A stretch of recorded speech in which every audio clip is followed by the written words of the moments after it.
Le médecin légiste commence l'autopsie d'une jeune femme, mais ce qu'il voit quand il fait la première incision le fait hurler et appeler la police. Il pleuvait à Tonala. C'était tôt le matin, un de ces matins qui semblent ne jamais finir. La rue était vide. Tout ce qu'on entendait, c'était l'eau qui coulait dans les caniveaux et tombait sur l'asphalte fissuré au milieu de la rue, à peine éclairé par un réverbère faible et vacillant. Il y avait un corps. Une fille était allongée sur le côté, ses vêtements collés à son corps par la pluie, ses cheveux mouillés collés à son visage. Elle ne bougeait pas du tout. Seule, la pluie tombait sans arrêt sur elle. Plusieurs minutes se sont écoulées jusqu'à ce qu'une vieille voiture apparaisse. Le moteur tournait au ralenti, les phares jaunes perçant l'obscurité. Le véhicule a ralenti lorsqu'il a vu la silhouette allongée là. Les essuie-glaces faisaient du bruit sur le pare-brise. Le gars à l'intérieur de la voiture a vite ouvert la porte, est sorti, a marché sur le sol mouillé et a couru vers elle. Il s'est agenouillé, mouillant son pantalon dans une flaque d'eau. « Hé, mademoiselle, vous m'entendez ?» Il lui a secoué doucement l'épaule, la voix tremblante. « Bonjour, réveillez-vous, s'il vous plaît, réveillez-vous. » Rien. Son visage restait inchangé, ses lèvres légèrement ouvertes, aucun son, aucune réaction. L'homme regarda désespérément autour de lui. Il n'y avait personne d'autre, aucune maison éclairée, aucun voisin curieux, juste lui, la fille et la rue déserte. Il déglutit péniblement et approcha sa main de son visage, essayant de sentir si elle respirait. Rien. Il toucha son cou comme il l'avait vu à la télévision, à la recherche de signes de vie. Il ne trouva rien. « Chin, ne me fais pas ça, ma fille », murmura-t-il, la voix brisée comme s'il s'adressait à un membre de sa famille. Il prit une profonde inspiration, le cœur battant, les mains tremblantes. « Tu as besoin d'aide. Parle-moi. Dis quelque chose. » Il réessaya, la voix brisée par le désespoir. Le petit matin lui répondit par un silence humide et désespéré. Il passa la main dans ses cheveux, ne sachant pas quoi faire, puis sortit son téléphone portable de sa poche. Ses doigts glissaient sous la pluie, mais il réussit à composer le numéro. « Bonjour, une ambulance, s'il vous plaît. J'ai trouvé une fille allongée ici dans la rue. Je ne sais pas si elle est en vie. Venez vite, s'il vous plaît. C'est à Tonala, près de la place. Venez, s'il vous plaît. » Sa voix se brisa presque tandis qu'il parlait. Il se retourna pour regarder à nouveau le corps agenouillé à côté d'elle, incapable de partir. Il se contenta de répéter à voix basse comme une prière inventée, même si elle ne répondait pas. « Tiens bon, s'il te plaît, juste jusqu'à ce qu'ils arrivent. Tiens bon. » La pluie tombait plus fort, lavant la rue. Le temps semblait s'être arrêté dans cette scène solitaire. Quelques minutes plus tard, l'ambulance traversa l'aube humide comme un coup de tonnerre perdu. La sirène retentissait sans discontinuer, mais à l'intérieur, tout était différent.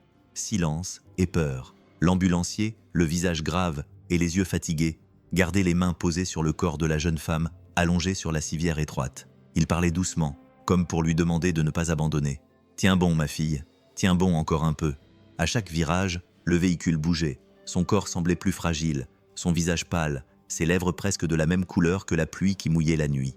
À l'intérieur de l'ambulance, l'infirmière ajusta les tubes de la perfusion qui ne servaient plus à rien. Elle regarda sa montre et se mordit la lèvre, mais ne dit pas un mot. C'était comme si elle savait déjà ce qui allait se passer. Dehors, la ville défilait dans un flou. Façades humides, lumières éteintes. Tonala dormait, inconsciente de la course désespérée qui se déroulait dans ses rues. Quand l'ambulance fit son dernier virage et que l'enseigne lumineuse de l'hôpital civil de Guadalajara apparut, l'ambulancier prit une profonde inspiration, comme pour se libérer d'un poids. « On y est presque », murmura-t-il, sans savoir si quelqu'un pouvait l'entendre. Le véhicule entra par la porte principale, les pneus crissant sur le sol mouillé. La porte arrière s'ouvrit brusquement et le bruit métallique résonna dans toute la cour. En quelques secondes, ils ont sorti rapidement la civière, les roues tremblant. Les urgences étaient en pleine effervescence. Les civières allaient et venaient. Les infirmières couraient dans tous les sens en parlant vite. Il y avait une forte odeur d'alcool et de désinfectant. Dehors, d'autres sirènes continuaient de retentir. C'était un chaos organisé, où chaque seconde pouvait décider de la vie ou de la mort. Le secouriste, trempé de sueur, a crié pour qu'on lui fasse place. « Urgence, urgence, faites place, s'il vous plaît !» Il portait la jeune femme presque dans ses bras, le drap humide collé à son corps. Sa respiration était rapide, comme si elle portait non seulement son propre poids, mais aussi la peur de la perdre au dernier moment. 2 médecins arrivèrent en courant, leurs blouses blanches flottant à chaque pas. L'un d'eux, le regard fixe, toucha son cou, à la recherche de ce petit signe de vie que tout le monde attendait. Le silence était cruel. Il regarda son collègue et secoua la tête. Pas de pouls. L'autre médecin serra les lèvres comme s'il ne voulait pas l'accepter, mais l'environnement hospitalier ne permettait aucun retard. Tout était rapide et technique, sans place pour les émotions. Il baissa simplement les yeux et murmura d'une voix presque inaudible. « C'est confirmé. » Le couloir était toujours animé par des bruits de pas, des voix et des brancards qui passaient, mais autour de la jeune femme, tout semblait froid et distant. L'ambulancier qui l'avait amenée tenait toujours le bord de la civière, les yeux rougis par la fatigue. Il ne disait rien, baissait juste la tête et prenait une profonde inspiration, comme pour s'excuser de ne pas avoir pu faire plus. Les tampons sonnaient sans arrêt sur le bureau de la réception des urgences. C'était tôt le matin, les médecins allaient et venaient, les papiers s'empilaient, les infirmières remplissaient des formulaires sans lever les yeux. Tout était rapide, froid, automatique. Au milieu de cette agitation, un formulaire était griffonné. Femme, possible overdose. La jeune fille, toujours enveloppée dans un drap blanc, était laissée sur une civière dans un coin.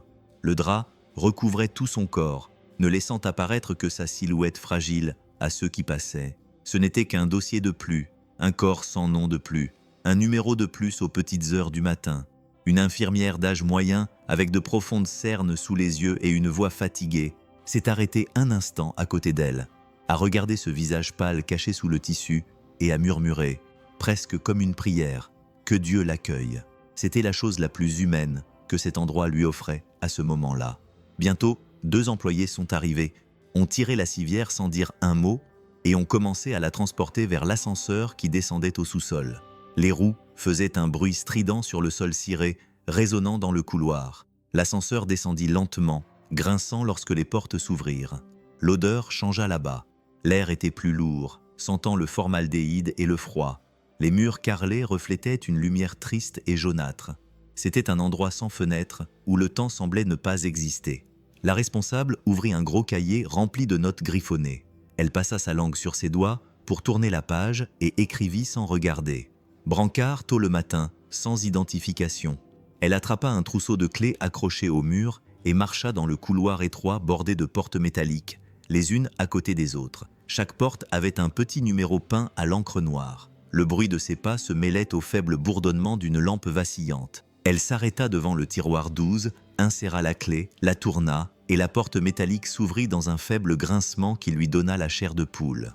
Sans perdre de temps, les employés retirèrent délicatement le drap et placèrent la jeune femme à l'intérieur. Le métal froid accueillit le corps, et en quelques secondes, la porte se referma dans un clic sec, suivi d'un silence. Le couloir était à nouveau vide, rempli uniquement de l'odeur du formaldéhyde et du bruit de la lampe vacillante. Derrière cette porte, il n'y avait rien d'autre qu'un corps oublié dans l'obscurité. Quelques secondes plus tard, la personne chargée de diagnostiquer la cause du décès et de pratiquer l'autopsie entra. Le docteur Luis Miguel ouvrit la porte qui venait d'être fermée et sortit le corps, le transportant jusqu'à la table au centre de la pièce. Les néons projetaient une lumière blanche crue sur la table en acier où gisait la jeune femme, son corps enveloppé d'un silence plus lourd que l'atmosphère elle-même. Le docteur Luis Miguel ajusta ses lunettes, prit une profonde inspiration et sortit le scalpel de son étui. Ses mouvements étaient entraînés et assurés, mais ses yeux trahissaient la fatigue de quelqu'un qui avait vu plus de morts qu'il ne l'aurait souhaité. Il murmura doucement, comme il le faisait toujours avant de commencer, « Dépêchons-nous pour que tu puisses reposer en paix ».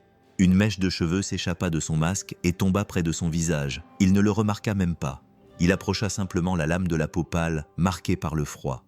Le silence semblait suspendu dans l'air, comme si toute la pièce attendait la première incision. Soudain, quelque chose d'impossible se produisit. Le corps frémit, un léger tremblement, mais suffisant pour que la lame s'arrête en l'air. Luis Miguel ouvrit les yeux, surpris. Le scalpel faillit tomber de sa main. Son cœur se mit à battre rapidement. « Mon Dieu !» Le cri sortit de manière incontrôlable, résonnant sur les murs froids. Il recula d'un pas, respirant bruyamment, la main encore tremblante alors qu'il tenait le scalpel en l'air, n'osant pas s'approcher à nouveau. Ses yeux scrutèrent le corps, cherchant une explication. Sa poitrine bougeait-elle, ou était-ce son imagination? Luis Miguel se pencha lentement en avant, le regard fixe. Le silence était plus pesant que jamais, et soudain, le tremblement revint, un mouvement minime mais réel. Luis laissa tomber le scalpel sur le sol en acier. Le bruit métallique résonna dans l'espace vide comme un coup de feu. Il porta la main à sa bouche, incapable d'y croire, et courut vers le téléphone d'urgence accroché au mur. Ses doigts étaient moites, mais il réussit à appuyer sur le bouton rouge. « Police, vite !» Sa voix était brisée, presque comme un appel à l'aide. Il resta là, la poitrine se soulevant et s'abaissant de manière irrégulière, les yeux fixés sur la jeune femme qui ne devait pas bouger. Le bruit de son propre cœur était si fort qu'il semblait remplir toute la pièce à ce moment-là.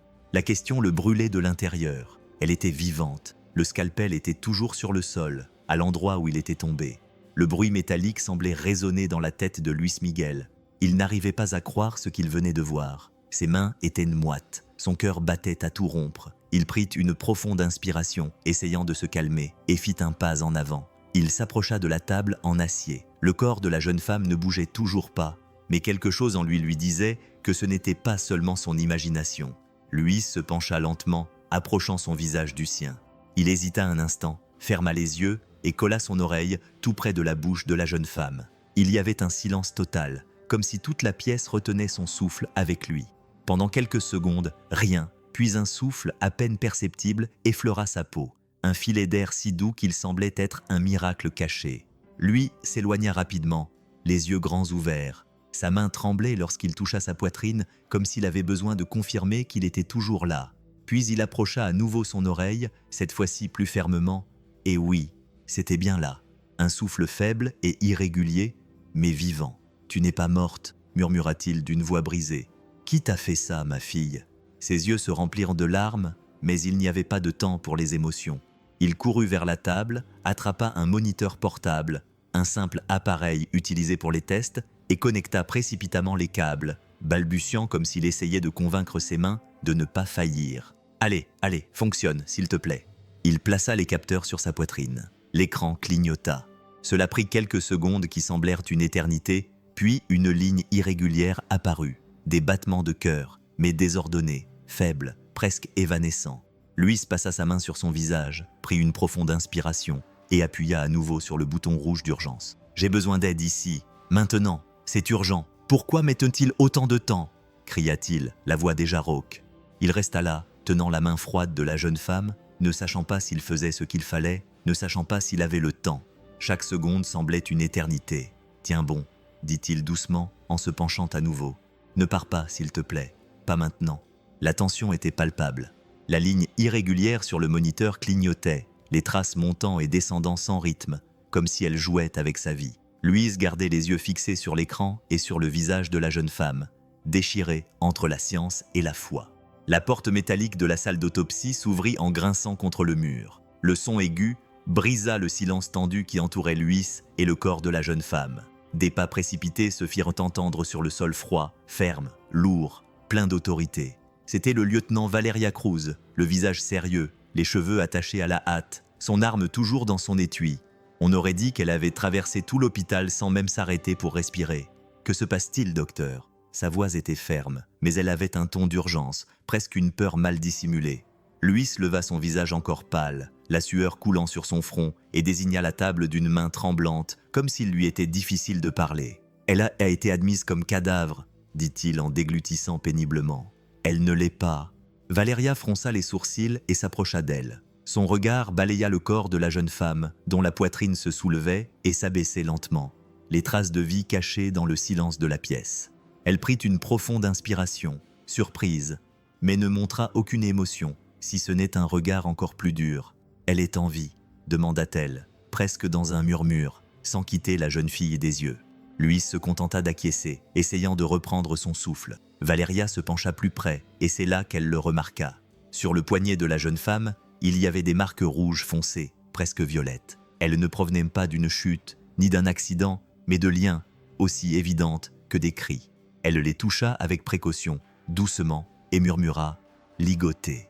Elle leva les yeux et croisa le regard de Luis. Ce n'était plus seulement un cas médical, c'était quelque chose de plus grave. Valeria regarda ensuite la main de la jeune femme. Son petit doigt était tordu, cassé sans ménagement, mal soigné. Elle serra les lèvres, le visage durci. « Ce n'est pas un accident », dit-elle fermement. Luis passa la main sur son masque comme s'il essayait de comprendre. Il était partagé entre le soulagement de savoir qu'elle était en vie et l'horreur face aux preuves qui commençaient à apparaître. Valeria recula d'un pas, les yeux toujours fixés sur la jeune femme, et prit une profonde inspiration. Le silence entre eux était lourd, comme s'il pesait des tonnes. La question était là, claire, douloureuse, brûlante comme le feu dans cette pièce glaciale. Qui lui avait fait ça? Le silence dans la pièce fut rompu par quelque chose d'impossible, un léger mouvement presque invisible. Les lèvres de la jeune femme s'entr'ouvrirent légèrement, comme si elle cherchait une force cachée. Louis se pencha en avant, incapable de croire ce qu'il voyait, les yeux fixés sur ce visage immobile. Puis ça vint, faible, comme un soupir brisé. « Ne m'ouvrez pas ». La voix était presque un murmure, mais elle suffit à lui glacer le sang. Louis resta paralysé, le cœur battant à tout rompre et les yeux écarquillés.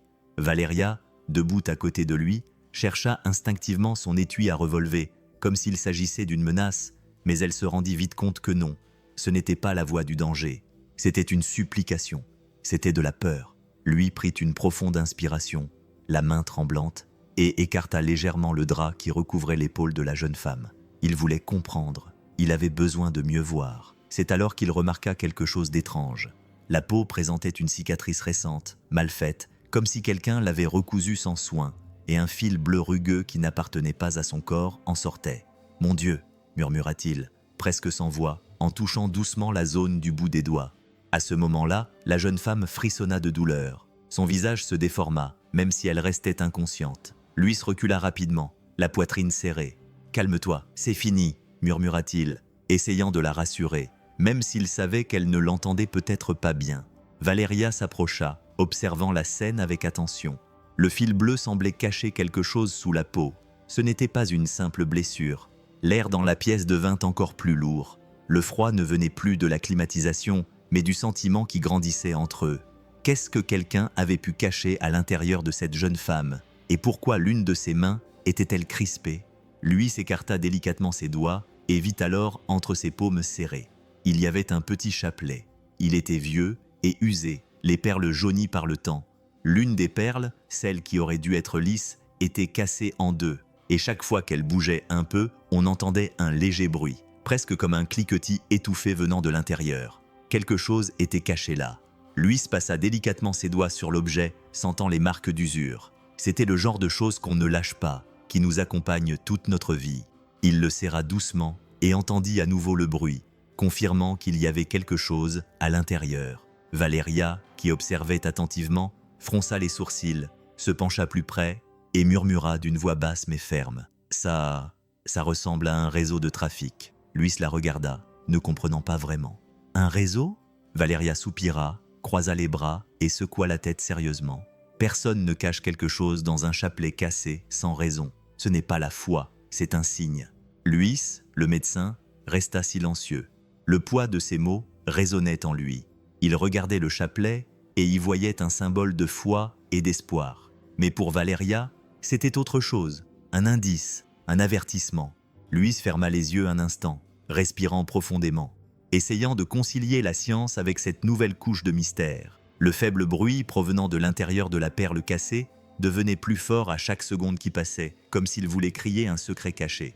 Lui ajusta ses lunettes d'une main tremblante. Son visage montrait encore le choc de tout ce qu'il avait vu jusqu'à présent, mais quelque chose d'autre le troublait encore plus. Il posa le stéthoscope sur la poitrine de la jeune femme. L'air dans la pièce semblait s'être figé. Silence, seulement le froid des murs et le bruit lointain d'un mouvement dans le couloir. Louis fronça les sourcils et descendit lentement le stéthoscope vers son abdomen. Il ferma les yeux, à la recherche d'un signe. Soudain, un son faible et irrégulier vibra dans ses oreilles. Le cœur de la jeune femme poussa un soupir de soulagement. Il faillit laisser échapper un rire nerveux, mais avant qu'il n'ait pu éloigner l'appareil, quelque chose d'inattendu le fit se figer. Un autre battement de cœur différent, un rythme distinct, petit et délicat, caché à l'intérieur d'elle. Louis détourna les yeux du stéthoscope et regarda le ventre immobile de la jeune femme. Les larmes lui montèrent aux yeux sans crier gare, et sa voix se brisa, dans un murmure plein de surprise et de tendresse. Il y a 2 battements de cœur. Valéria, qui se tenait à côté de lui, se retourna soudainement. « Qu'est-ce que tu dis ?» Louis ne put répondre tout de suite. Il passa sa main sur son visage mouillé, prit une profonde inspiration et, la gorge serrée, répéta simplement « Elle est enceinte et elle est en vie ». Le poids de cette révélation tomba sur eux deux comme un coup de tonnerre silencieux dans cette pièce froide où seule la morte était attendue. Il y avait 2 vies. Lui s'approcha, se pencha sur la jeune femme et murmura doucement, comme s'il lui confiait un secret. « Ne t'inquiète pas, petite, tu n'es pas seul. » À ce moment-là, son corps bougea légèrement et ses lèvres s'ouvrirent avec effort. Sa voix était rauque, presque étouffée. « Je m'appelle Lucia. Ne les laissez pas me trouver. » C'étaient des mots courts, mais chacun semblait plein de douleur et de peur. Avant qu'elle puisse en dire plus, ses yeux se révulsèrent et son corps redevint inerte. Luis lui saisit fermement la main, comme pour l'empêcher de s'évanouir à nouveau. Les larmes continuaient de couler tandis qu'il répondait fermement, presque comme une promesse. « Je ne te laisserai jamais partir. » Luis tenait toujours la main froide de Lucia lorsque le poids de ces mots « ne les laisse pas me trouver » continua de résonner dans sa tête comme un écho impossible à faire taire. Sa respiration était faible, mais elle était toujours là, et cela lui suffisait pour ne pas la quitter des yeux une seule seconde. Sa main, moite de sueur, glissa dans la poche de sa robe de chambre. Il cherchait un mouchoir pour s'essuyer le visage, mais il trouva autre chose, quelque chose qu'il avait gardé pendant des années sans avoir le courage de jeter.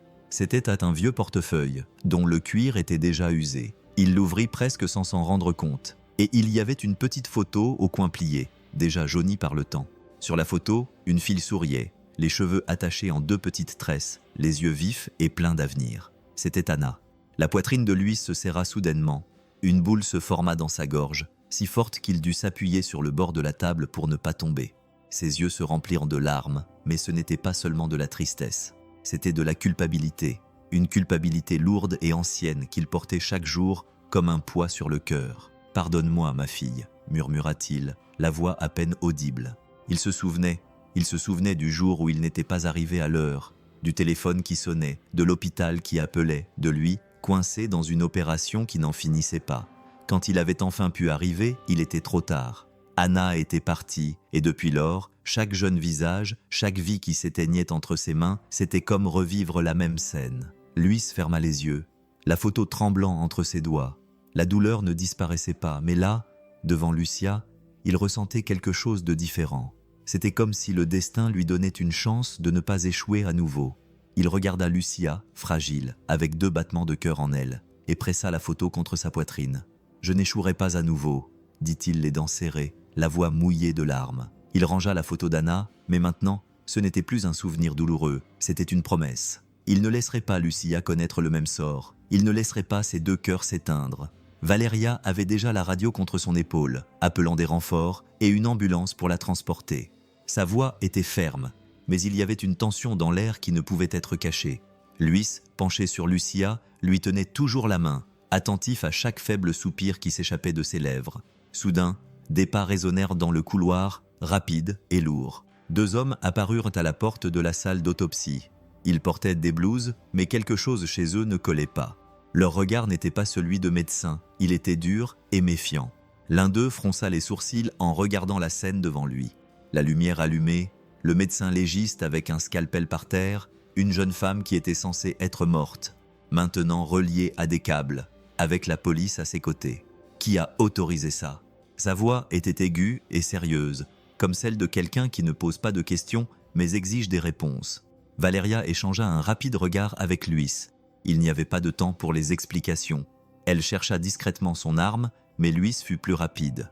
D'un mouvement brusque, il éteignit l'interrupteur, et la pièce fut plongée dans l'obscurité, éclairée seulement par la faible lumière des machines. Il cria alors d'une voix plus ferme qu'il ne l'avait prévu. Valeria n'hésita pas. Elle courut vers la civière et aida Luis à la pousser. Les roues grinçaient sur le sol, mais le bruit des pas derrière eux était encore plus menaçant. Lucia, désormais plus inconsciente qu'éveillée, tremblait sur la civière, son visage pâle reflétant la faible lumière. Luis se pencha sur elle, protégeant son ventre avec son corps, comme s'il pouvait arrêter tout danger juste avec son poids.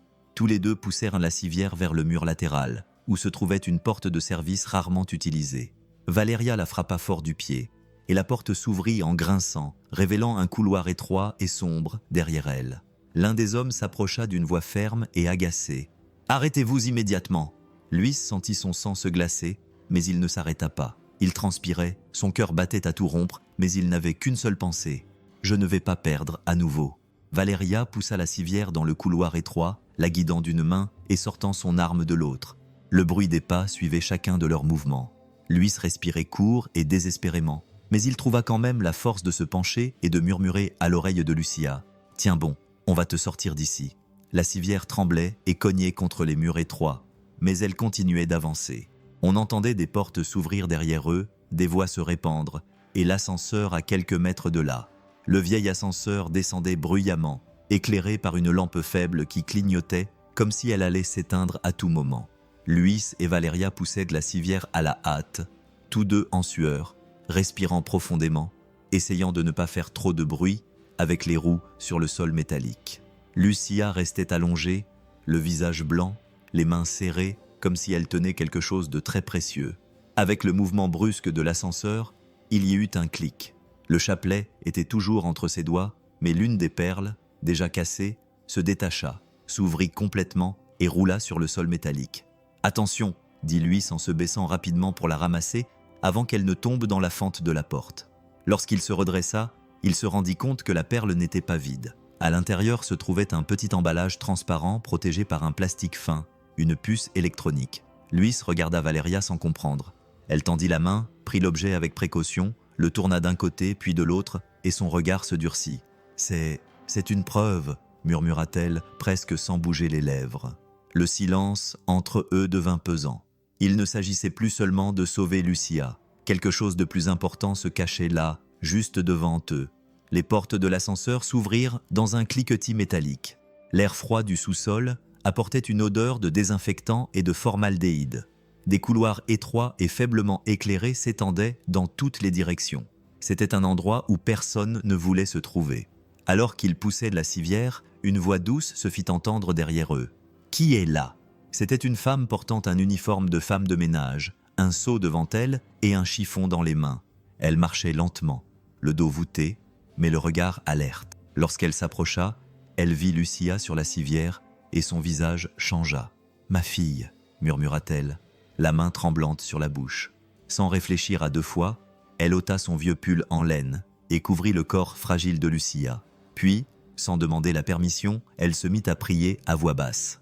Ce n'étaient pas des mots rapides, mais des notes, une mélodie douce et ancienne venant du plus profond de son âme. Luis et Valeria restèrent silencieux, se contentant d'observer cette scène simple et puissante. Soudain, quelque chose d'inexplicable se produisit. Bien qu'elle fût inconsciente, Lucia se mit à pleurer. Des larmes coulaient des coins de ses yeux fermés, glissant sur son visage pâle. Son corps tremblait légèrement, comme si cette chanson avait touché quelque chose de caché, un souvenir, une blessure profonde. Doña Remedio, sans s'en rendre compte, continua calmement. « Ma fille, calme-toi. » Luis déglutit, ému, sans comprendre. Valeria regardait avec un sourcil levé, essayant de rester froide, mais même, elle ne pouvait éviter la boule dans sa gorge. Le couloir étroit du sous-sol semblait interminable. Les lumières clignotaient, l'air était lourd, et chaque pas résonnait bruyamment, comme pour annoncer leur position. Luis poussait prudemment la civière, tandis que Valeria marchait devant, son arme à la main, le regard sérieux mais attentif à la moindre ombre. Doña Remedio marchait à leur côté, un chapelet à la main, murmurant ses prières. « On ne peut pas rester ici, » dit-elle. Valeria, à voix basse, regardant autour d'elle. « Cet endroit n'est pas sûr. » Lui s'acquiesça rapidement. Son cœur battait fort, mais son esprit cherchait un endroit où personne ne penserait à regarder.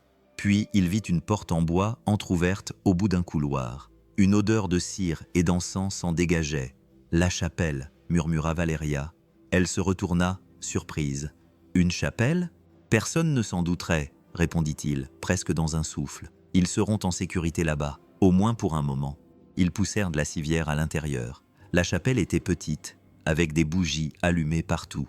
Les bancs en bois étaient vieux, et l'autel simple arborait une image de la Vierge Marie entourée de fleurs fanées. Le silence y était différent, pas lourd comme dans le sous-sol, mais doux, presque comme s'il les enveloppait. Luis prit une profonde inspiration, sentant quelque chose se libérer de sa poitrine. Il s'agenouilla à côté de Lucia, essuyant délicatement le sang séché qui tachait son épaule. Ses doigts tremblaient, bougeant lentement, comme s'il avait peur de lui faire encore plus mal. Doña Remedio se remit à prier à voix basse. Sa voix se mêlait au scintillement des bougies, et le temps semblait s'être arrêté. Luis, qui n'avait pas prié depuis la mort de sa fille, fixait l'image de la Vierge Marie et réfléchissait, mais il ne finit pas sa phrase. Valeria le regarda du coin de l'œil, mais ne dit rien. Elle savait que le silence était très lourd. En nettoyant l'épaule de Lucia, Luis remarqua quelque chose d'étrange. La cicatrice qui avait été rapidement recousue, là où il avait vu le fil bleu auparavant, était maintenant plus claire, comme si elle cachait quelque chose sous la peau. Il fronça les sourcils, s'approcha et la toucha avec ses doigts. « Ce n'était pas un accident », murmura-t-il prudemment. Il sortit une petite paire de ciseaux de la trousse de premier secours et commença à couper les vilains points de suture. Lucia bougea, même si elle était toujours inconsciente, et un doux gémissement s'échappa de sa bouche. « Calme-toi, calme-toi, c'est fini », répéta Luis comme s'il chantait. Lorsqu'il retira le dernier point, la peau s'ouvrit légèrement et révéla quelque chose de décoloré, presque effacé, un tatouage mal caché, 2 lettres, NN. Luis resta immobile, fixant ces lettres. C'était comme un code, un secret que quelqu'un avait marqué sur son corps. Il regarda Valeria, qui haussa un sourcil sérieux. « Qu'est-ce que ça veut dire ?» demanda-t-elle. Luis ne répondit pas car, à ce moment plus que jamais, il comprit que rien dans l'histoire de cette jeune femme n'était le fruit du hasard. Chaque marque, chaque blessure avait un message. La chapelle était complètement silencieuse, seulement interrompue par le crépitement des bougies et la faible respiration de Lucia. Luis resta agenouillé à côté d'elle, attentif à chaque soupir, tandis que Valeria faisait les 100 pas, les yeux fixés sur la puce électronique qu'elle avait retirée du chapelet. Elle prit une profonde inspiration et sortit de sa poche un petit téléphone portable noir et lourd, sans aucune application courante, uniquement destiné à la recherche. Un appareil sécurisé qui n'utilisait pas les réseaux normaux. « Voyons ce que ça cache », murmura-t-elle, presque pour elle-même. Luis leva les yeux, inquiet. « C'est sans danger, il n'y a pas d'autre moyen », répondit-elle fermement. D'une main rapide, elle inséra la puce dans l'adaptateur du téléphone portable. L'écran mit quelques secondes à la reconnaître. Le temps semblait s'écouler lentement, chaque seconde pesant comme du plomb, jusqu'à ce que des images apparaissent soudainement. Valeria et Luis se penchèrent vers l'écran, et ce qu'ils virent leur glaça le sang. La vidéo montrait un grand espace humide éclairé par des lampes industrielles. Les murs étaient écaillés, le sol était taché d'eau et des tapis sales étaient disposés comme dans un entrepôt. Abandonnés dessus, il y avait des femmes droguées, certaines gémissant doucement, d'autres complètement endormies comme des poupées cassées. Luis se couvrit la bouche de la main, horrifié. « Mon Dieu, qu'est-ce que c'est que ça ?» Valeria, les mâchoires serrées, a zoomé sur l'image. Au fond du mur, peint en rouge, se trouvait un énorme symbole, la silhouette d'un serpent enroulé sur lui-même avec des yeux jaunes brillants.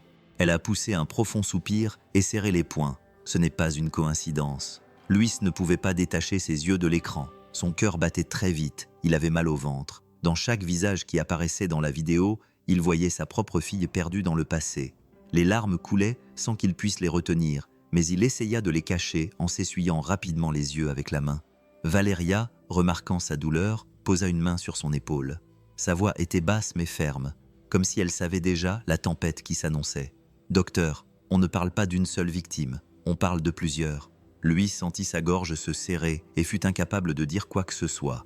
La caméra se déplaça alors et montra pendant une seconde une grande silhouette de dos, les mains derrière le dos. Son visage n'était pas visible, seulement l'ombre qu'elle projetait sur le mur devant le serpent peint.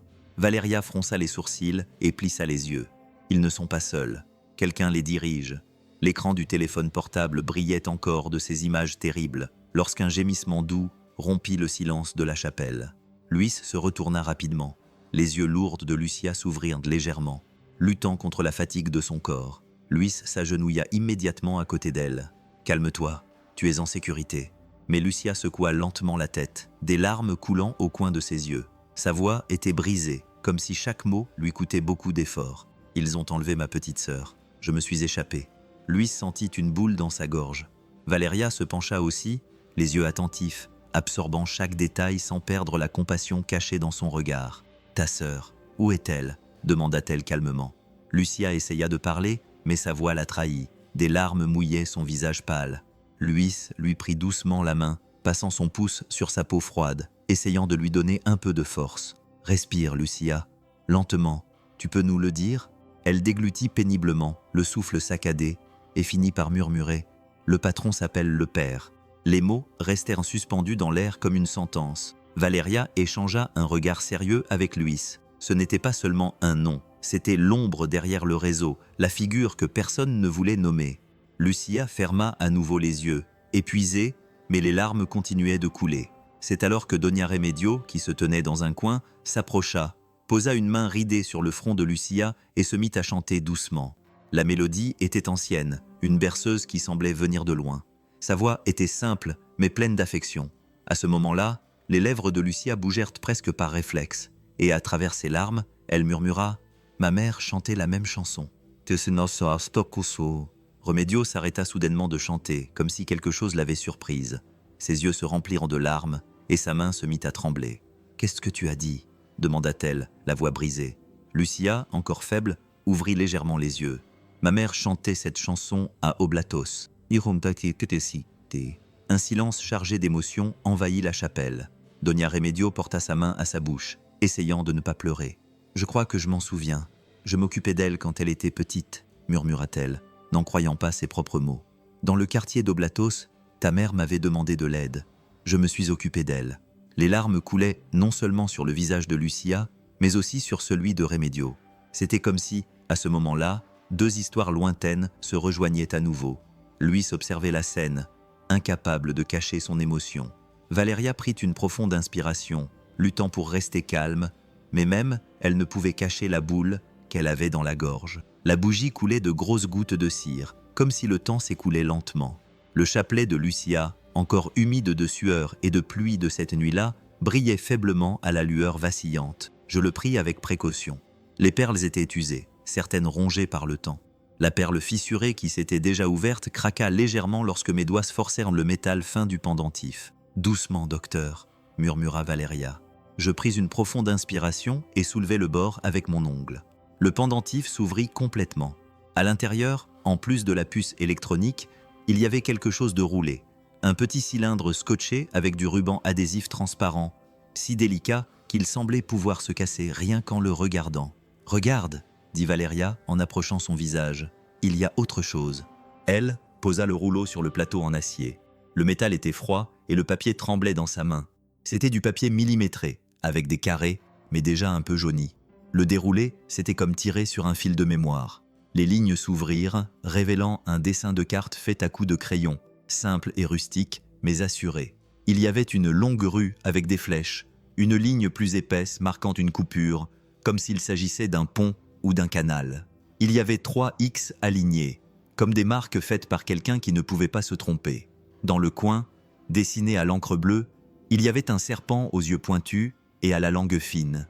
Il semblait observer le papier. « Ah ça... Oh, regarde ça !» ai-je dit à voix basse. Valeria a pris la carte avec précaution, sans la froisser. Ses yeux ont parcouru les lignes comme si elle avait marché là plusieurs fois avant de se mordre la lèvre, de prendre une inspiration, puis dit sans lever les yeux du papier. C'est à la périphérie, sur la route de Tonala. L'air dans la chapelle changea. Les bougies vacillèrent plus fort, comme pour répondre. Doña Remedio, debout à quelques pas, serra le chapelet contre sa poitrine. Je n'entendais que les bips du moniteur de fortune et ma propre respiration. « T'es sûr ?» demandai-je, même si je connaissais déjà la réponse en voyant son visage. « Je l'ai vu », dit Valeria d'un ton ferme. « C'est la vieille sortie, les entrepôts, les terrains vagues, personne ne regarde dans cette direction. » Elle plia le papier avec la même précision que celle avec laquelle on plie une lettre d'adieu et le remit dans sa main. Le carré de papier semblait peser une tonne. Il regarda Lucia, son visage pâle, ses cils humides encore brillants de ses larmes précédentes. Je posai le stéthoscope sur son ventre sans rien dire. Je l'ai posé là et je suis resté immobile, les yeux fermés. D'abord, son rythme irrégulier, faible mais obstiné. Puis cet autre son, plus faible, lointain et proche à la fois, comme 2 petits pas dans l'obscurité, 2 battements de cœur, 2 lumières brillant dans une pièce sans fenêtre. Sans fenêtre. Le silence de la chapelle semblait être un refuge fragile, comme si les murs arrêtaient le temps pour eux. Mais le temps ne s'arrête pas pour toujours. Quand Valeria a fait signe de partir, Luis a ajusté la civière de Lucia et Doña Remedio a lentement ouvert la porte latérale. Le couloir était sombre, seule une lampe au bout clignotait comme si elle les attendait. Ils firent 2 pas, ce qui suffit pour qu'une infirmière qui passait par là s'arrête au milieu du couloir. Ses yeux s'écarquillèrent lorsqu'elle vit la civière, Lucia encore en vie, le pistolet dans la main de Valeria. Le silence dura 1 seconde jusqu'à ce qu'il crie fort « Ici, ici !» Le son rebondit sur les murs, l'écho les devançant. Valéria jura entre ses dents, serrant plus fort son arme, puis la lumière s'éteignit avec un clic sec. Le couloir fut plongé dans l'obscurité, seuls leurs pas et leur respiration étaient audibles. Luis sentit son cœur s'emballer. Valéria tira fort sur la civière, regardant autour d'elle dans le noir. Des pas rapides, des voix basses, le bruit métallique d'armes qui se chargeaient. 3 ombres armées s'approchèrent, leur bloquant le passage. Le reflet froid du métal brillait dans leurs mains. Le silence dura une seconde, jusqu'à ce que le premier coup de feu retentisse, explosant contre le mur. Des morceaux de plâtre tombèrent dans un bruit métallique. Elle courut dans le couloir étroit, comme un éclair dans une cage. Lucia frissonna, inconsciente. Sans réfléchir, Luis se jeta sur elle, couvrant son ventre de son propre corps. Il ne cria pas, la voix brisée par la peur. Valéria riposta. Le flash du pistolet illumina son visage grave pendant un instant. Un autre coup de feu ricocha, le bruit aigu blessant les oreilles de Luis. « Les escaliers !» cria Valéria, tirant la civière d'une main et visant de l'autre. Ils coururent de toute leur force, la civière cognant contre les murs étroits. Chaque coup de feu résonnait derrière eux comme un marteau de la mort, essayant de les rattraper. Luis avait les jambes lourdes, mais il ne lâcha pas le corps de Lucia, protégeant son ventre, prenant soin de ses 2 petits cœurs qui battaient et qu'il était le seul à sentir. Quand ils arrivèrent à l'escalier de secours, Valéria donna un coup de pied dans la porte et le métal s'ouvrit dans un grand bruit. Ils montèrent les marches en trébuchant, l'écho des coups de feu les suivant toujours dans le parking. L'air froid du petit matin les frappa comme un coup de poing.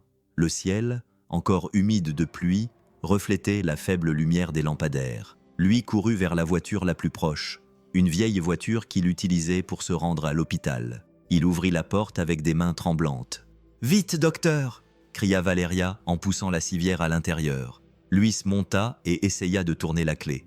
Le moteur rugit doucement, mais ne démarra pas. Il réessaya. Rien. La sueur coulait sur son front. Sa respiration était rapide et incontrôlée. Ses mains tremblaient tellement qu'il faillit laisser tomber la clé.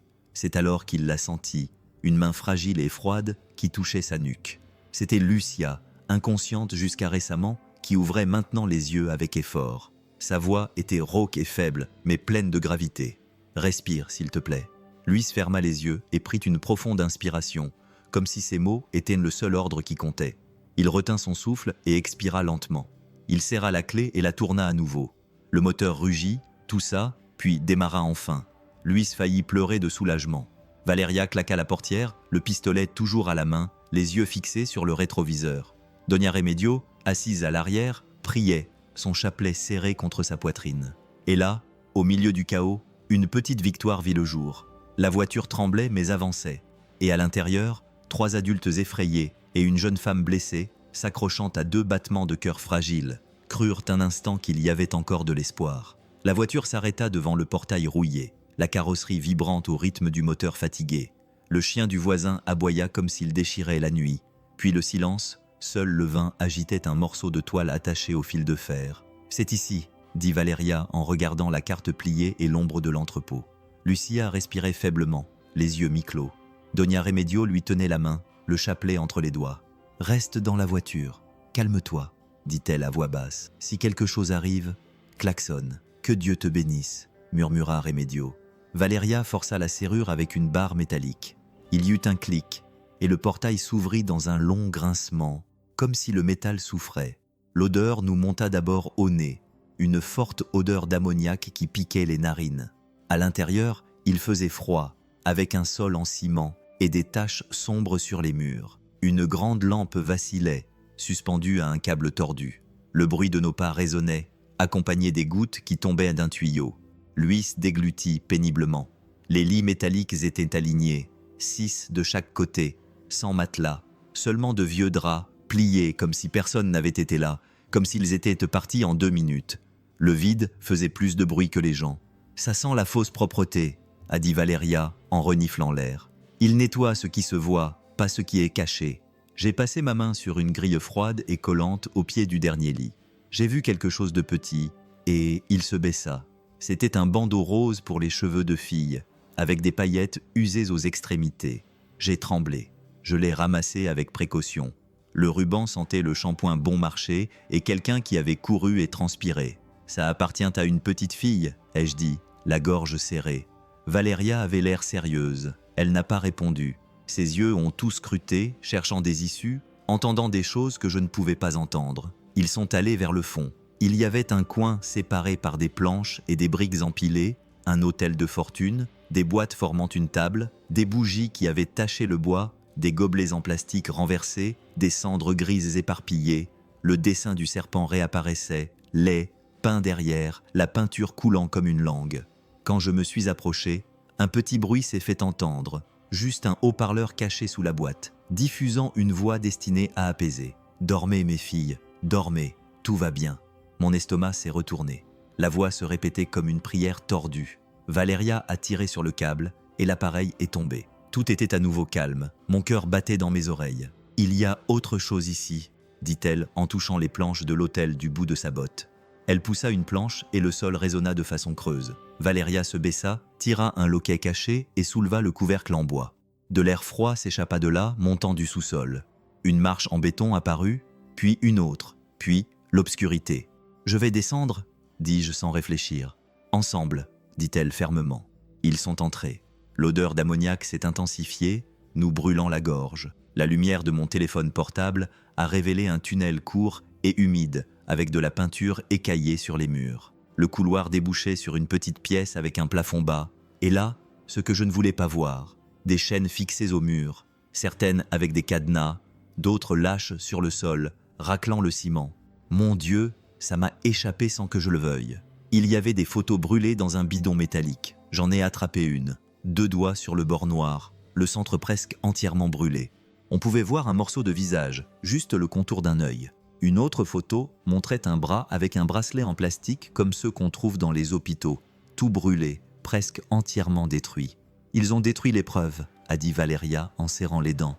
Dans le coin, sur une étagère bancale, il y avait un dossier bleu couvert de poussière. Valéria l'a ouvert. À l'intérieur, il y avait des feuilles agrafées, une liste avec des colonnes pour les initiales, les noms, les dates, une écriture laide et précipitée, comme si elle avait été écrite par quelqu'un qui ne voulait pas qu'on la lise. Elle l'a parcourue jusqu'à ce que son doigt s'arrête sur une ligne. Il tremblait un peu. « Ici », a-t-elle murmuré. À côté, il y a écrit « Esperanza Navarro ». Ma poitrine se serra.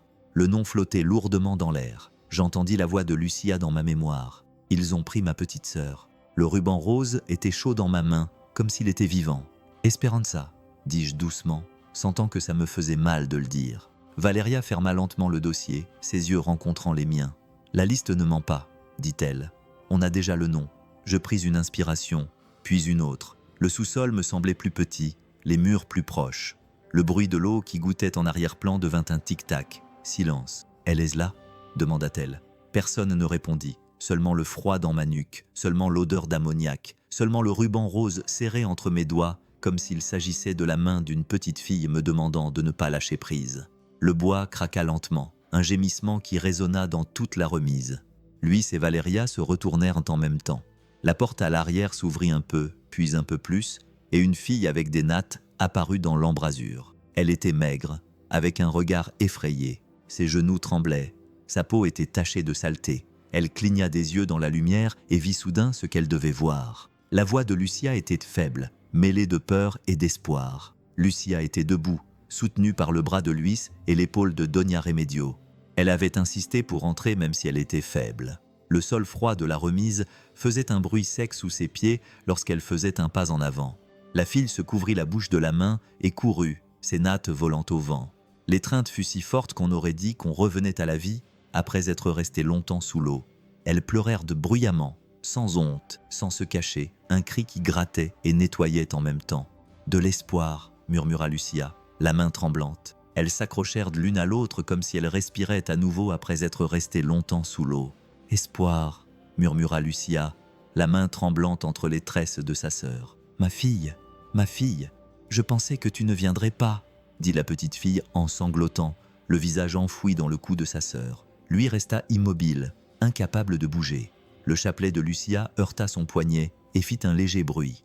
Le ruban rose qu'il avait trouvé dans la remise était maintenant dans sa main chaude. Il l'offrit à la petite fille. Elle le reconnut instantanément, le serra contre sa poitrine et pleura encore plus fort. Si quelqu'un avait filmé la scène, la caméra aurait été braquée sur le visage de Luis, mouillé de surprise, sans qu'il sache quand les larmes avaient commencé à couler. Sa gorge se serra. C'était à la fois de la joie et de la douleur, comme si ces deux sentiments étaient aussi des sœurs. Il leva le visage pendant une seconde, essayant de se retenir, mais il n'y parvint pas. Il prit une courte inspiration. Ça faisait mal, et c'était bien que ça fasse mal.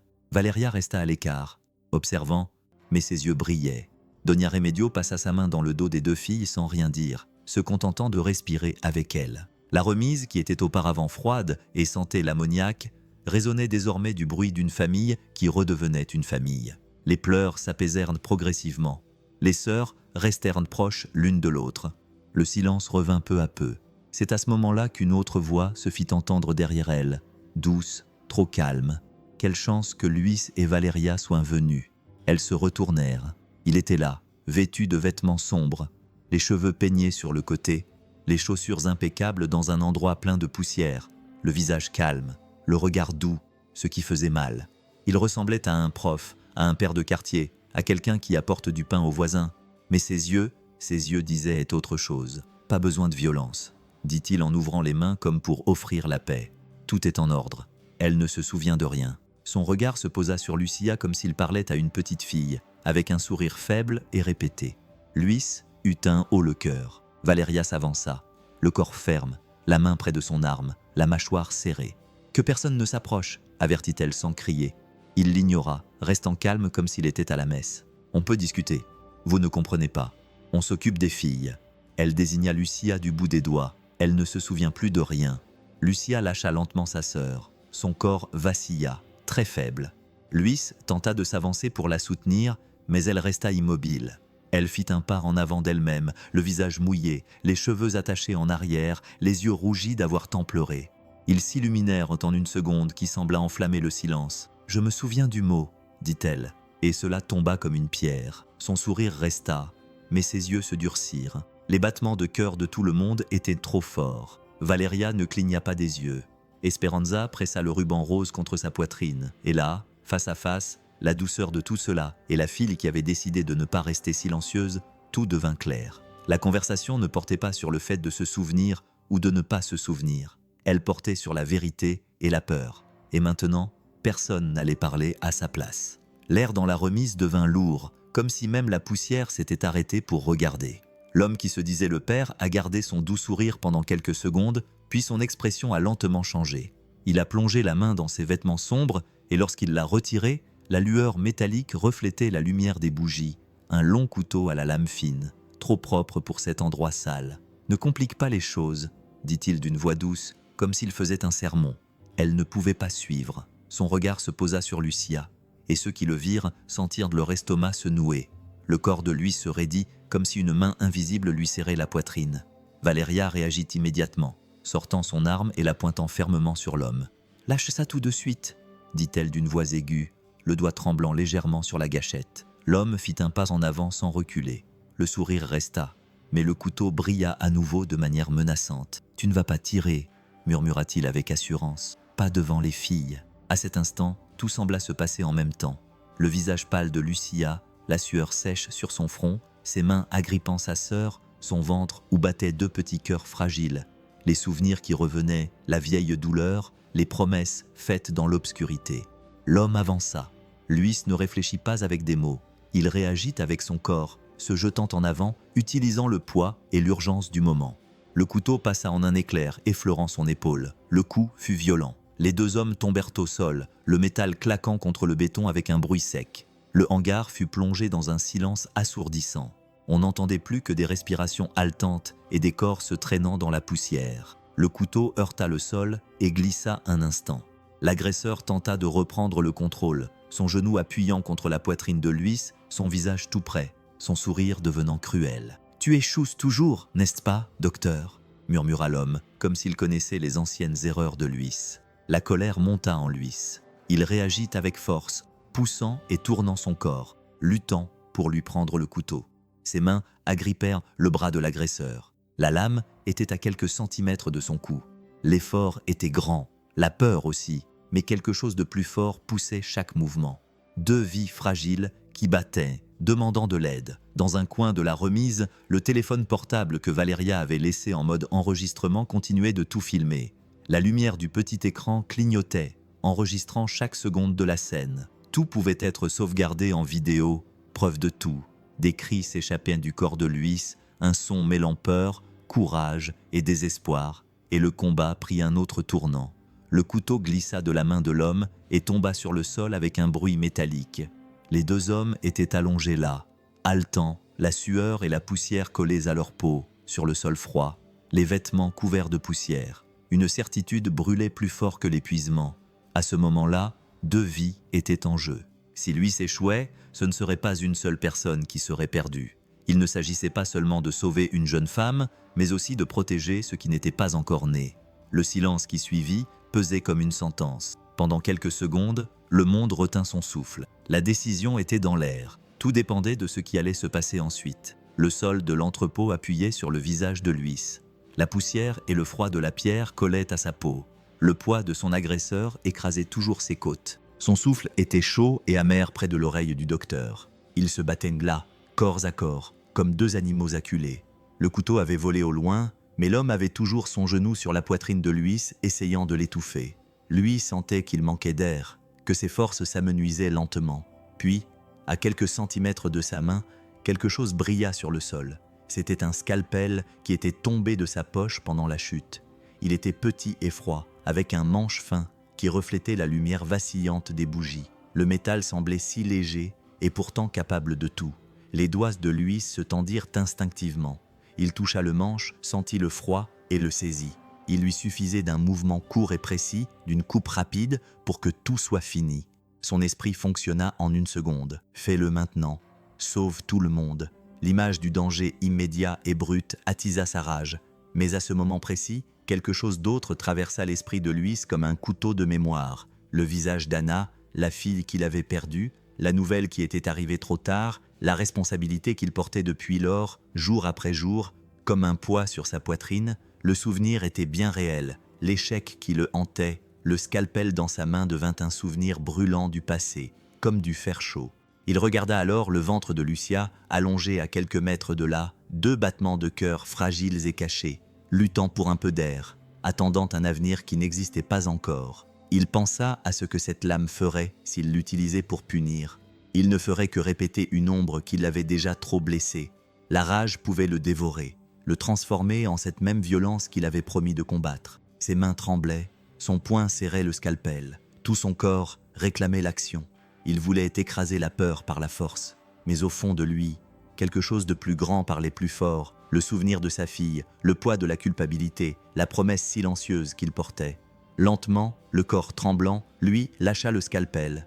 Le métal tomba avec un bruit sourd sur le ciment, un son bref qui sembla résonner dans tout l'entrepôt.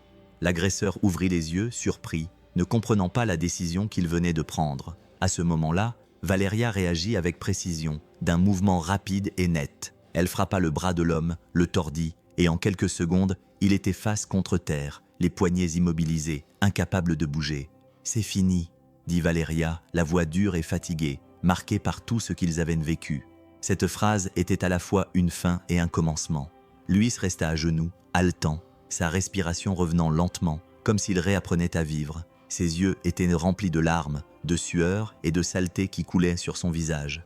Il regarda le scalpel sur le sol, regarda Lucia, regarda le ciel gris qui filtrait à travers les fissures de l'entrepôt. Tout lui faisait mal et en même temps le calmait. Cette fois, il ne coupa pas. Cette fois, il a choisi de protéger. Cette décision lui a laissé un étrange sentiment de soulagement mêlé de douleur, comme si quelque chose dans sa poitrine s'était ouvert pour respirer. Luis a compris là, au milieu de la poussière et de la saleté, que cette décision était le remède qu'il cherchait depuis la perte d'Anna. Sauver, ne pas blesser. Protéger, ne pas punir. C'est devenu la ligne claire qu'il devait suivre désormais. Les roues du brancard grinçaient dans le couloir de l'hôpital alors qu'on le poussait à toute vitesse. Le bruit se mêlait aux faibles cris de Lucia qui ne pouvait plus contenir la douleur. Son corps se cambrait par vagues, ses mains moites agrippant le drap. « Les contractions ont commencé !» cria Valeria, essayant de se frayer un chemin parmi les brancards immobilisés, mais la salle des urgences était presque vide. 2 infirmières dormaient, appuyées contre un mur. Aucun médecin n'était de garde, seul le silence, l'odeur d'alcool et les lumières froides qui clignotaient. Luis arrêta brusquement le brancard. Son cœur battait à tout rompre. Il n'y avait pas le temps de chercher quelqu'un. C'était là, dans ce coin oublié de l'hôpital, que la vie allait décider de naître. Ici, murmura-t-il en déglutissant péniblement. Ici même. Doña Remedio retira son pull et le plia, le plaçant sous la tête de Lucia. Elle s'assit à côté d'elle, lui prit la main fermement et murmura une prière qui semblait l'apaiser entre la douleur et un espoir tranquille. « Calme-toi, ma fille, calme-toi. Dieu est avec toi de l'autre côté. » Valeria, toujours avec son visage sérieux de policière, mit son arme de côté et tendit la main. Lucia la saisit comme si c'était son ancrage au milieu de la tempête. Valeria ne dit rien, mais la prise de ses doigts était ferme et assurée. Luis ouvrit la mallette. Ses mains tremblaient lorsqu'il toucha les instruments. Le scalpel brillait froidement. Il le tint pendant 1 seconde et se souvint de la pièce glaciale, de la table en acier, du moment où il avait presque ouvert le corps de Lucia, croyant qu'elle était morte. Maintenant, c'était différent. Maintenant, la lame ne signifiait pas la fin, mais le soin. Il prit une profonde inspiration, essuya la sueur de son front avec sa manche et parla d'une voix basse et ferme près de son oreille. « Calme-toi, je suis là, je ne vais pas te faire de mal. » Lucia pleura, les yeux rougis par l'effort, mais elle parvint à murmurer « J'ai peur ». Luis lui prit aussi la main, bouclant ainsi le cercle. « Moi aussi ? Mais faisons ça ensemble. » Les contractions se sont intensifiées. Lucia a crié. Le son a résonné dans le couloir vide. Remedio chantait doucement entre 2 prières. Valeria l'encourageait silencieusement, lui serrant la main comme pour lui dire « Tu n'es pas seul ». Luis guidait chaque respiration, chaque poussée, les yeux fixés sur son ventre. La sueur coulait sur son visage, mais il ne bougeait pas. Une fois de plus, Lucia, « Respire avec moi », disait la voix brisée mais ferme. La pièce improvisée n'avait que des murs écaillés, mais à l'intérieur, il y avait quelque chose de plus grand. Le scalpel était désormais un allié. Les mains qui autrefois portaient la culpabilité ne voulaient plus que sauver. Et au milieu du chaos de ce froid petit matin à Guadalajara, la vie commença à s'annoncer. Les cris retenus de toutes les personnes présentes se mêlaient aux efforts de Lucia. Entre la douleur et les larmes, elle n'était plus seule. Le couloir semblait retenir son souffle avec tout le monde. La lumière froide clignotait. Le chariot avec les draps vides cognait doucement contre le mur à chaque contraction de Lucia. La sueur coulait sur son front, ses cheveux collaient à sa peau. Ses yeux étaient fermés par la douleur. Luis se pencha près de son oreille, guidant fermement sa respiration. « Respire avec moi. Inspire, expire. Très bien, Lucia. » Une fois de plus, Doña Remedio était à sa gauche, le chapelet entre les doigts, sa main ridée tenant la tête de Lucia, répétant une simple prière, presque comme une chanson tranquille. « Mes filles, on est là. Dieu te tient de l'autre côté. » Valeria tendit le pistolet à une infirmière stupéfaite qui venait de se réveiller et saisit fermement la main de Lucia. Son visage était toujours sérieux, mais ses yeux étaient remplis de larmes. « Tu peux le faire, Lucia. Faisons-le ensemble. » Elle serra ma main. « Si ça fait mal ?» La douleur vint comme une vague déferlante. Lucia hurla, et le son résonna dans le couloir vide. Luis vérifia, prit une profonde inspiration avec elle et dit « Maintenant, pousse de toutes tes forces. » Le temps s'étira pendant 1 seconde, puis se transforma en 5. L'air devint chaud. Tout le monde semblait retenir son souffle, puis un courant chaud passa et un petit poids glissa dans les mains de Luis, un petit corps glissant qui tremblait de froid et de peur. Pendant un instant, le silence régna. « Allez, mon amour », murmura Luis d'une voix brisée. « Reste là, respire. » Le cri retentit, fort, rond et plein, remplissant le couloir comme si une fenêtre s'était ouverte dans la chambre 4. Luis rit et pleura en même temps. Doña Remedio s'écria « Oh, merci !» ce qui ressemblait à une étreinte. Valeria mit sa main sur sa bouche, surprise par sa propre émotion. Luis enveloppa le bébé dans le pull de Remedio et une couverture chaude, puis le posa sur la poitrine de Lucia. Ses petits doigts s'ouvraient et se fermaient, cherchant la peau. Lucia pleura et rit en même temps. « Mon bébé, mon bébé !» La sueur brillait sur son visage, mais son sourire était comme un rayon de soleil. Elle approcha son nez des cheveux mouillés du petit et respira profondément, s'imprégnant de cette nouvelle odeur que seuls ceux qui viennent d'arriver au monde ont. 2 larmes coulèrent sur chaque côté de son visage. « Elle s'appellera Anna », dit-elle entre 2 sanglots, la voix brisée mais ferme. Le prénom Anna pénétra Luis comme un vent doux, ouvrant une fenêtre qui était restée fermée pendant des années. Sa bouche trembla. Il ne put se retenir. Il pleura à chaudes larmes comme un enfant qui retrouve sa mère après s'être perdu. L'image de sa fille revint intacte dans son cœur. Cela ne faisait plus mal comme avant, cela faisait mal et guérissait en même temps. Valeria essaya de le cacher, mais elle n'y parvint pas. Les larmes coulaient, elle riait et pleurait. Elle s'essuya le visage avec sa manche. « Bienvenue », dit-elle doucement, comme quelqu'un qui promet de prendre soin de Doña Remedio. Elle se pencha avec la délicatesse de quelqu'un qui touche la lumière. Elle caressa le front du bébé, puis celui de Lucia. Puis elle revint et les embrassa à nouveau, comme si son cœur ne pouvait plus tenir dans sa poitrine. « Merci, merci », répéta-t-elle d'une voix brisée. « Que Dieu vous protège. » Lucia regardait tout le monde sans cesser de sourire, et lui s'ajusta les draps, protégeant la petite tête de ses grandes mains, comme s'il s'occupait d'un petit oiseau fragile dans la paume de sa main. Le couloir, autrefois si froid, devint chaleureux. L'hôpital, autrefois si vide, semblait plein.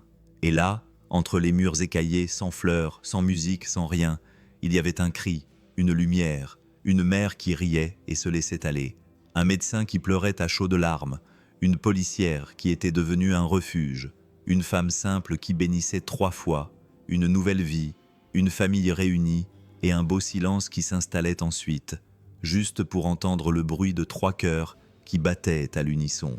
Le petit matin était presque complètement silencieux.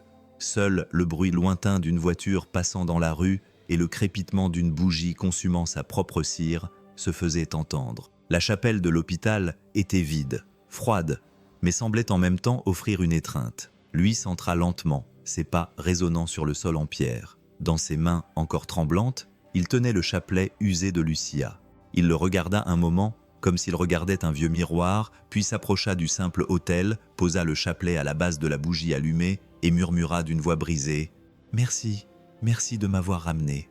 Ses yeux se remplirent de larmes, mais cette fois-ci, ce n'étaient pas seulement des larmes de douleur, c'étaient des larmes de soulagement et de gratitude. La caméra s'éloigna de là, se déplaçant doucement vers un autre endroit. Lucia dormait dans un simple lit d'hôpital, fatiguée mais souriante dans son sommeil.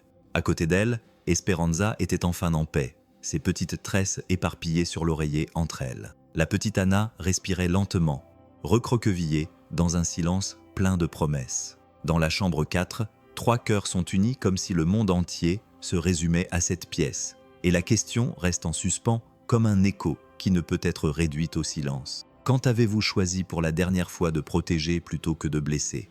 Je veux maintenant lire vos commentaires ci-dessous. Si tu étais le docteur Luis Valeria ou même Doña Remedio, qu'aurais-tu fait? Ta réponse pourrait inspirer quelqu'un qui lit cet article. Et n'oublie pas d'activer la cloche pour ne pas manquer les prochaines histoires. On a des vidéos qui ont déjà fait pleurer beaucoup de gens et les ont amenés à repenser leur vie. Une autre vidéo très émouvante apparaît déjà à l'écran, parlant de la voix qui a sauvé une vie sans dire un mot. Cliquez maintenant et regardez-la, car je vous assure qu'elle vous touchera droit au cœur. Pour savoir qui est resté avec moi jusqu'à la fin de cette histoire, écrivez dans les commentaires. Je choisirai de les protéger. Je les lirai un par un.